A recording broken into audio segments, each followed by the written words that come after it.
होऊन गेलेला असतो आयुष्याचा. विठ्ठल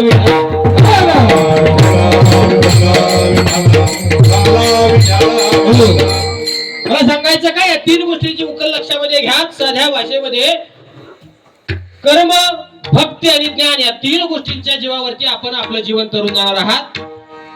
माय बाप हो, आपण तुम्ही आम्ही जन्माला आल्यानंतर आपल्याला काहीतरी आवड असावी, म्हणून भगवत चिंतनाची आवड असावी. आवडीनं आपण भगवान परमात्म्याचं नाव घ्यावं. मग ते नाव कधी घ्यावं, कसं घ्यावं, यासाठी आपल्याला वेगवेगळे मार्ग सांगितले, वेगवेगळे प्रकार सांगितले.